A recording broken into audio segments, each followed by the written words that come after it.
So this PowerPoint is about something called the Jim Crow South, which is a period of time. Basically, it starts after the end of Reconstruction and goes on for a good 100 years into the 1960s.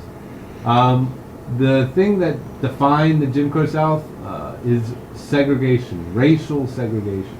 So what is that exactly? Well, racial segregation is the separation of people based on race. So segregation, you think of separation. That's basically what you see. And you see in the pictures here, the man who has to drink out of the colored water fountain, and you see signs showing where there are colored or white bathrooms. And then on the right, you can see a restaurant. It's kind of hard to see, but there's a door for whites. You see white on top of there. And on the other door, very darkly, it says colored. So just about everything in Jim Crow society was separated. So, Jim Crow laws were passed by states to separate whites and blacks. Jim Crow laws made discrimination practices legal in many communities and states. Jim Crow laws created unequal opportunities for blacks in housing, work, education, and government. So as the previous slide said, these Jim Crow laws were started by the states. Well, how was this possible under the U.S. Constitution?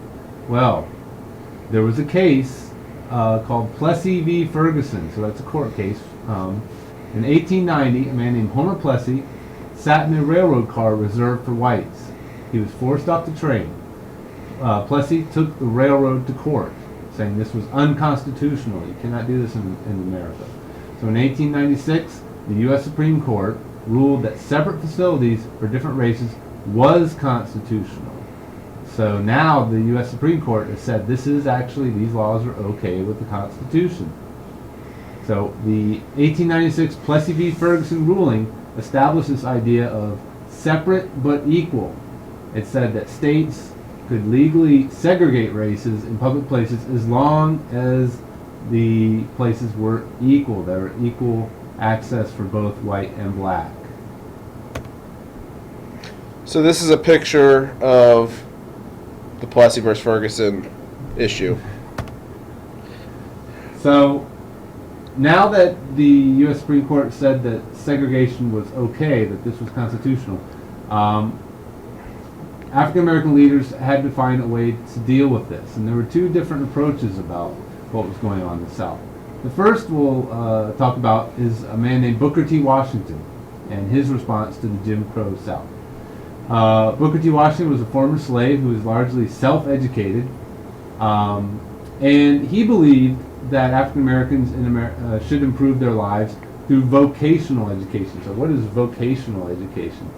A vocation is a job. Okay, so in this case, you wouldn't be learning the fine arts, or you wouldn't be learning music, or anything that we would consider educational, but not quite good to help you get a job. He thought African Americans should focus simply on things that would help them find work and improve their society.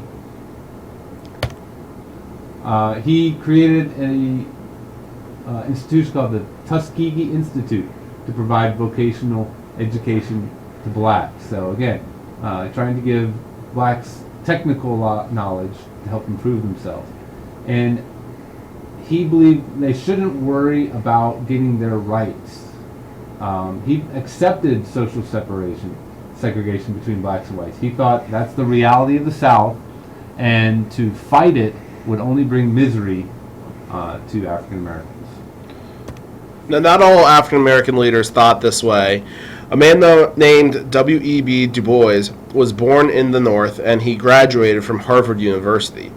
DuBois believed in full political, civil, and social rights for African Americans. Basically, he wanted full equality for all people in the U.S. DuBois wrote about African American problems in a news magazine called The Crisis. DuBois helped create the National Association for the Advancement of Colored People, also known as the NAACP, which works for African American rights. The NAACP still exists today. One key difference between DuBois and Washington is that DuBois did not accept social separation between blacks and whites.